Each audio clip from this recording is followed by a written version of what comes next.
हाथ में रिवॉल्वर लिए एक आदमी पुलिस स्टेशन में आता है और जो इंस्पेक्टर होते हैं उनको बताता है कि मैंने यहाँ पे एक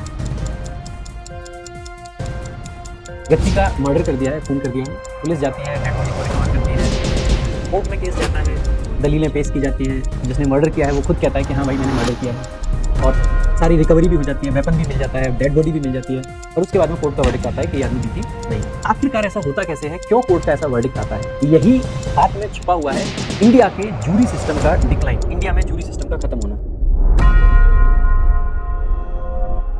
दरअसल जब हम सब्जेक्ट वर्ब एग्रीमेंट पढ़ते हैं तो एक जूरी करके शब्द आता है, जहाँ पे हम कहते हैं कि अगर डिवीजन है तो प्लूरल वर्ब लगाओ और यूनिटी है तो सिंगुलर वर्ब लगाओ। तो वो जूरी को बच्चे क्या समझ लेते हैं कि जूरी होता है एक ग्रुप ऑफ जजेस। क्या जूरी एक्चुअल में ग्रुप ऑफ जजेस होता है या जूरी और जज आपकी अलग चीजें हैं? इन सब बातों पर बात करेंगे आज की हम वीडियो में। समझेंगे फेमस KM नानावती केस को, इसके अलावा हम समझेंगे जूरी सिस्टम इंडिया में कब से था, क्यों खत्म हुआ और क्या उसके नेगेटिव पॉइंट्स थे जिसकी वजह से वो खत्म था। इसके अलावा जूरी सिस्टम होता क्या था, कैसे कैसे वो काम करता था, ये भी सब हम समझेंगे। तो हम बात कर रहे थे KM नानावती केस की। KM नानावती जो एक मैसूर करके एक शिप हुआ करती थी, उसके सेकंड इन कमांड थे, यानी कि सेकंड इंचार्ज थे वो, और नेवल ऑफिसर थे हमारे, बहुत बड़े इंडिया के नेवल ऑफिसर थे, काफी फेमस भी थे। और ये बात है 1959 की। उनकी पत्नी थी सिल्विया नाम था जिनका, जो एक मतलब अंग्रेज थी बेसिकली, और उनके 3 बच्चे भी थे, 2 बेटे थे, 1 बेटी थी। एक दिन क्या होता है, क्योंकि देखो जैसे जो नेवी वाले लोग होते हैं, जब शिप जाता है तो शिप काफी लंबे टाइम के लिए जाता है, तो काफी टाइम बाद आते हैं। आपने सुना भी होगा, अगर आप लोगों ने कभी सुना हो, मर्चेंट नेवी करके एक जॉब होती है, 6-7 महीने तक के लिए चले जाते हैं लोग, बीच में आते ही नहीं, एक बार भी 8-10 महीने, कई बार सालों लग जाती है शिप को वापस आने में। तो जिस वजह से क्या है कि फैमिली के साथ में एक जो कनेक्शन है वो काफी हद तक टूट जाता है। उसी बीच में जो उनकी पत्नी थी, उनकी बातचीत शुरू हो जाती है एक प्रेम आहूजा करके व्यापारी होते हैं उनसे, और उनके बीच में एक रिलेशन डेवलप हो जाता है। जब नानावती, KM नानावती यानी कि कवस मानिक शाह नानावती उनका पूरा नाम था, जब वो एक बार वापस आते हैं और वो अपनी जो वाइफ का बिहेवियर था, जो कि काफी हद तक बदला बदला लग रहा था, उसके बारे में वाइफ से जब बहुत ज्यादा फोर्स करते हैं कि बताओ आखिर क्या है, तो वो वाइफ गिल्ट में आके वो बात बता देती है कि ऐसे ऐसे मेरे से ये गलती हो गई है। तो फिर नानावती का जो वर्जन है, जो उन्होंने बताया था वो भी बताऊंगा, और जो एक्चुअल में कोर्ट ने माना था वो भी बताएंगे। तो नानावती फिर वहां से जाते हैं, अपनी शिप पे वापस जाते हैं, वहां जाके अपनी सर्विस रिवॉल्वर इशू कराते हैं, 6 आपके कार्ट्रिज यानी कि राउंड इशू कराते हैं, सीधे प्रेम आहूजा के घर पहुंचते हैं, बेडरूम में जाके प्रेम आहूजा को गोली मारते हैं, जाके स्टेशन में चले जाते हैं, पुलिस स्टेशन में जाके सरेंडर कर देते हैं, और अपनी यूनिफॉर्म में ही होते हैं उस टाइम पे, वो व्हाइट यूनिफॉर्म होती है आपकी नेवी की, आप जानते हैं। तो ये सारी चीजें होती हैं। केस चलता है। केस में क्या होता है कि जब केस चल रहा होता है तो जो नानावती के वकील थे, काफी फेमस थे, खंडेला वाला करके नाम था उनका, तो उनकी जो दलील रहती है वो ये रहती है, और नानावती भी वही स्टोरी सुनाते हैं कि ये जो मर्डर था, एक्चुअली में 2 तरीके के टर्म आते हैं आपके। एक आता है होमिसाइड होता है, जो सेक्शन 304 हुआ करता था IPC का, अब तो IPC चेंज हो गई आपकी, तो होमिसाइड बोलते हैं। होमिसाइड का मतलब क्या है? होम यानी कि आपके जैसा, साइड यानी कि हत्या, यानी कि जब कोई व्यक्ति किसी की हत्या कर, किसी व्यक्ति की हत्या कर देता है तो उसको होमिसाइड बोलते हैं। लेकिन होमिसाइड के 2 मीनिंग हो सकते हैं। एक हो सकता है culpable homicide amounting to murder, और एक हो सकता है culpable homicide not amounting to murder. Culpable homicide amounting to murder का मतलब क्या है? एक व्यक्ति की हत्या जो कि मर्डर मानी जाए, और नॉट अमाउंटिंग टू मर्डर का मतलब है जिसको मर्डर ना माना जाए। दोनों में ही सजा एकदम अलग हो जाएंगी। एक तो जानबूझ के मर्डर है, मतलब एक मर्डर किया है, और एक क्या है कि वो आदमी की मृत्यु तो हुई है लेकिन वो जानबूझ के नहीं है, उसमें कोई इंटेंशन नहीं है, उसमें कोई मेंसरिया नहीं है, उसमें कोई मोटिव नहीं है। तो ये दोनों टर्म आपकी अलग अलग हो जाती है। ये थोड़ा सा लॉ का पार्ट था, क्योंकि दिल्ली पुलिस में काफी टाइम रहा हूं, तो ये थोड़ा सा मैंने वहां पे जाना था। मेंसरिया मतलब इंटेंशन, मोटिव आपका, ठीक है। तो ये वहां पे आर्गुमेंट दिया जाता है कि ये जो हत्या थी ये कोई हत्या नहीं थी, दरअसल ये तो हीट ऑफ द मोमेंट में हो जाता है। और वो जो कहानी सुनाते हैं वो कहते हैं कि जब मैंने अपनी वाइफ से पूछा, मेरी वाइफ ने इसके बारे में बताया, तो मैं प्रेम आहूजा से ये बात करने गया था कि भाई आप सिल्विया से शादी कर लें, क्योंकि आप दोनों के बीच में रिलेशन है। तो प्रेम आहूजा ने कहा कि ऐसे तो मैं जिस भी लेडी के साथ में सोता हूँ सबसे शादी कर लूं। ऐसा ही मूवी में भी दिखाया गया, आपने शायद मूवी भी देखी होगी, रुस्तम मूवी है, और द वर्डिक्ट करके एक वेब सीरीज आई थी G5 पे। मैंने वेब सीरीज देखी थी, मूवी ऑनेस्टली मैंने नहीं देखी थी, लेकिन इस केस के बारे में मैंने काफी पढ़ा था। जब एक टाइम पे मेरे को काफी ज्यादा शौक था पॉलिटिकल साइंस पढ़ने का, उस टाइम पे फेमस केसेस कुछ पढ़े थे, तो उस मूवी में भी इसी तरीके से दिखाया गया था, वेब सीरीज में भी। तो वो ये कहानी कहते हैं कि वो कहते हैं, मैं प्रेम आहूजा से कहता हूँ कि भाई तुम शादी कर लो, तो वो बंदा कहता है कि यार मैं जिसके साथ सोऊंगा उस सबके साथ शादी कर लूं क्या? फिर उनके बीच में वो कहता है कि तुम इस तरीके से ट्रीट नहीं कर सकते हो लड़कियों को। जो नानावती थे वो ऐसी बातें करते हैं। हालांकि नानावती का ना एक और नाम भी है, रुस्तम पावरी नाम भी था उनका, उनको उस नाम से भी जाना जाता था। तो जब उनके बीच में ये बहस हो रही होती है कि ये गलत है सही है, तो उसी बीच में नानावती कहते हैं कि हमारे बीच में हाथापाई होती है, और क्योंकि मेरे पास में रिवॉल्वर थी तो हाथापाई में रिवॉल्वर गिर जाती है। प्रेम आहूजा वो रिवॉल्वर उठा के मुझे मारने की कोशिश करता है, लेकिन उसी हाथापाई में रिवॉल्वर चल जाती है और प्रेम आहूजा की मौत हो जाती है। यानी कि ये जो हुआ ये जानबूझकर नहीं था, ये एक एक्सीडेंट था, ना कि मर्डर। ज्यूरी और कोर्ट ये दो चीजें होती हैं। इन जैसे जज होता है ना, जब जजेस का ग्रुप होता है, जैसे मान लीजिए 2 जज हैं जिसको कॉन्स्टिट्यूशनल बेंच कह देते हैं, 3 जज की बेंच बनती है, 5 जज की बेंच बनती है। आपने सुना भी होगा कि जो केशवानंद भारती वगैरह केस थे उनमें 13 जज की बेंच, 11 जज की बेंच, 9 जज की बेंच, इस तरीके से सुना होगा। तो जो जजेस का ग्रुप बनता है उसको बेंच बोल देते हैं, और ये बेंच सिस्टम आ जाता है। पहले जूरी सिस्टम भी हुआ करता था, ये बेंच सिस्टम आ गया। जूरी सिस्टम में क्या होता था कि जो समाज के ऑर्डिनरी लोग होते थे रैंडमली सेलेक्ट किए जाते थे, कोर्ट उनको समन करता था कि आपको इस कोर्ट में जूरी का काम करना है। पूरे कोर्ट के अंदर, ऐसा नहीं कि जूरी कहीं अलग जाके देखती थी, कोर्ट के अंदर ही हियरिंग होती थी, वकील अपनी दलीलें पेश करते थे, जूरी उनकी दलीलें सुनती थी, एविडेंस देखती थी। और जहां पे भी लॉ का कोई भी पार्ट आता था तो जो जज होता था, जज भी उस टाइम पे बैठे होता था, तो जज जो होते थे वो जूरी को समझाते थे, लॉ को एक्सप्लेन करते थे कि कानून यहाँ पे क्या कहता है। और उन सारी चीजों के हिसाब से जज की गाइडेंस में जूरी अपना एक वर्डिक्ट सुनाती थी। जनरली 12 लोगों की जूरी बनती है, नानावती के केस में 9 लोगों की जूरी होती।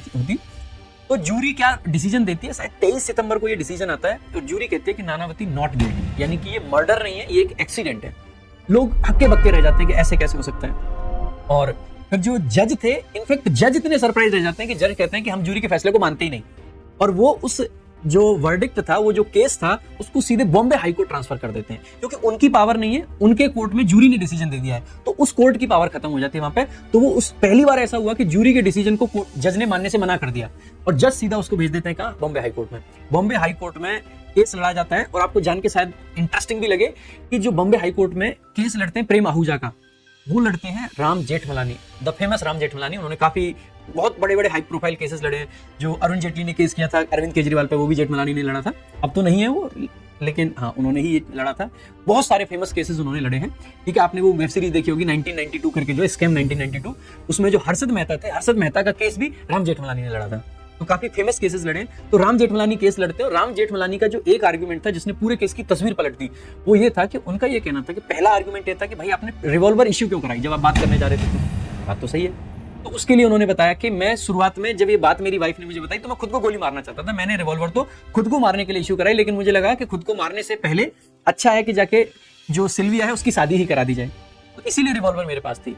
फिर जो उनका एक आर्गुमेंट था जिसने पूरे केस की तस्वीर पलटी, वो ये था आप लोगों के बीच में हाथापाई हुई है, रिवॉल्वर गिरी है जिसको उठाने के लिए तुम भागे हो, लेकिन आपने एक चीज नोटिस करी, जो जब उस आदमी की डेथ होती है प्रेम आहूजा की, तो उसके यहाँ पे ना टॉवल बंधा होता है, वो टॉवल नहीं खुला। गोली चल गई, गोली लग गई, लेकिन टॉवल नहीं खुला। आपकी यूनिफॉर्म पे जो कि व्हाइट कलर की थी, उस पर खून का एक धब्बा नहीं आया। अगर इतने पास से गोली चली है तो धब्बा तो आपके ऊपर भी आना चाहिए था, क्योंकि आपने तो हाथापाई हो रही थी, आपने जानबूझ के तो चला ही नहीं है।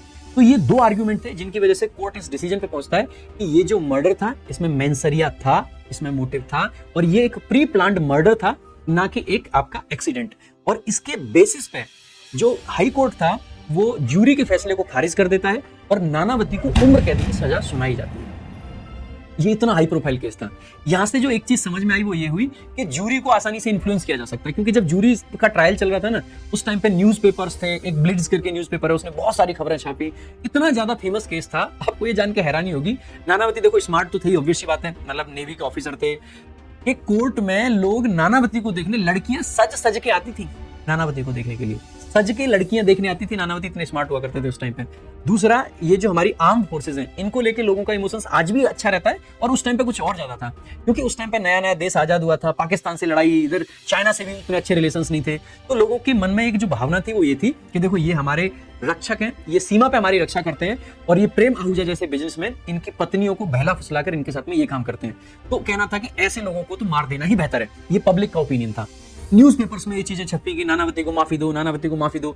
जनता इतने ज्यादा नानावती के माफी के फेवर में थी कि बॉम्बे हाई कोर्ट ने जैसे ही सजा सुनाई, उसके मतलब ये था कि जो अपील करने का भी एक टाइम रहता है, जो सुप्रीम कोर्ट में उसकी अपील की जाए, सुप्रीम कोर्ट में केस जाए, वो जाए, उस सब को छोड़ते हुए राज्यपाल ने सीधे के सीधे उस पनिशमेंट को खारिज कर दिया। राज्यपाल ने उस पनिशमेंट को निलंबित कर दिया था, राज्यपाल ने उस सजा को निलंबित कर दिया।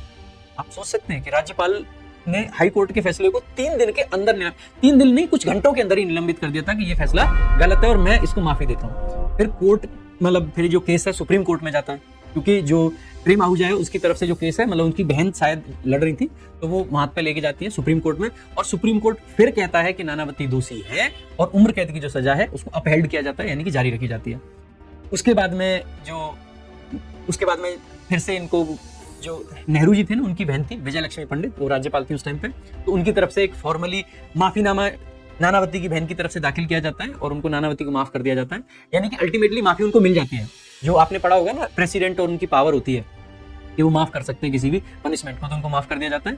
फिर वो कनाडा शिफ्ट हो जाते हैं, तो ये सारी चीज़ों में इनकी स्टोरी खत्म हो जाती है। लेकिन इस सिस्टम से ये पता चलता है कि जूरी को इन्फ्लुएंस करना आसान है। जूरी को न्यूज़ वाले, न्यूज़पेपर्स वाले या फिर आपके पब्लिक ओपिनियन ये इन्फ्लुएंस कर सकते हैं, जिसकी बात से जूरी को हटा दिया गया, क्योंकि फिर जजेस की बेंच अब केसेस देखती है। उससे फायदा ये होता है कि जजेस की बेंच थोड़ी सी इमोशंस में नहीं जाएंगे, उन्होंने लॉ पढ़ी है, उन्होंने वो पूरी उस स्ट्रगल से निकल के गए कि जज ऐसे ही नहीं बना जाता है। तो जज बनने तक उन्होंने जितनी स्ट्रगल झेली है, उनके अंदर एक वो क्वालिटी आ जाती है कि वो पब्लिक ओपिनियन या इमोशंस में नहीं बहेंगे, जो कि पब्लिक जो जूरी में होते थे लोग वो बह जाते थे। तो इस प्रकार से जूरी सिस्टम एंड हो जाता है। जूरी के जो मेंबर्स होते थे उनको जूरर्स कहा जाता है और जजेस के ग्रुप को बेंच कहा जाता है। वीडियो अगर अच्छी लगी हो लाइक कीजिएगा, शेयर कीजिएगा, चैनल को सब्सक्राइब कीजिएगा। जूरी सिस्टम को और डिटेल में अगर आपको समझना है तो जो मैंने 2 मूवीज के नाम दिए, एक तो रुस्तम और दूसरा द वर्डिक्ट करके एक वेब सीरीज, आप वो देख सकते हैं। बाकी एक और मेरी मतलब पर्सनल फेवरेट मूवी है, एक रुका हुआ फैसला। उसमें जूरी सिस्टम को थोड़ा अलग से दिखाया है, लेकिन बहुत अच्छी मूवी है, बहुत पुरानी मूवी है, यूट्यूब पे अवेलेबल है। अगर कभी टाइम मिले, मूवी देखने का मन हो, पढ़ाई छोड़ के नहीं, मूवी देखने का मन हो, तो ये मूवी जरूर देखना, आपको देख के मजा आएगा। शुरुआत में बोरिंग लगेगी, लेकिन धीरे धीरे इंटरेस्ट आपका डेवलप होने लगेगा। अच्छी लगी वीडियो तो लाइक शेयर जरूर कीजिएगा, चैनल को सब्सक्राइब जरूर।